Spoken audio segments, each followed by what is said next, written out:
nothing out of the ordinary. However, an opportunity to evaluate Scott on his 10th speech. He now has a license to become an advanced speaker. Welcome Gary to evaluate Scott.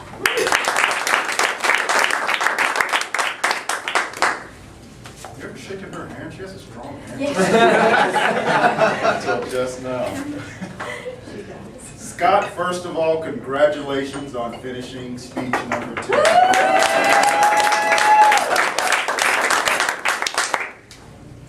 And I will say that you have been quite trenchant in your pursuit of Toastmasters success, and I think you're well on the way. I think you'll be great. I think you'll be great as a professional speaker if that's your aim.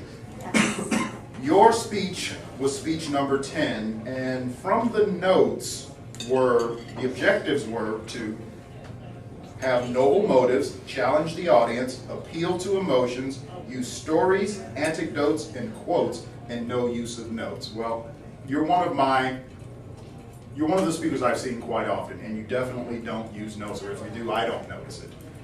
Use of stories, I think the way you told the story starting out as a child, and I would have been traumatized to this day had my parents done more of that to me. I think a lot of us have some of the issues we have today. Our parents kind of set us down that road. I think you did appeal to our emotions. I think you did challenge the audience as well. There was one comment that you made towards the end, and I don't have it word for word, but the basic tenet of it was, whatever you tell yourself that you're going to do, whether that's right or wrong, it's true. And I think that's very apropos in today's society. You started out with a story, you drew us in. I think your voice inflection, you got very quiet there towards the beginning, and that made all of us kind of turn towards you. One thing I always like to do is I like to watch the audience and see how they react to you. And everyone was engaged in your story, so I think you did an outstanding job there. I love your eye contact. You looked the room, you looked at each one of us in the room, and you held that gaze for a brief second. You kept us engaged throughout the story. The humor was quite appropriate for the story, and your pauses were appropriate too. But I'm not here to just blow sunshine.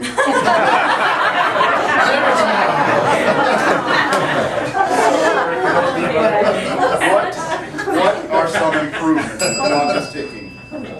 Body movements. In the beginning, you're a little bit stiff, especially on one side. But as the story progressed, you did warm up and move around a little bit. Your use of quotes, I noted it more towards the end than at the beginning of the story. The CC manual, it had one comment where you forceful, confident, and positive. Confident, definitely. Positive, absolutely. Forceful, I didn't get too much forcefulness from you, but maybe that was not the purpose of this speech.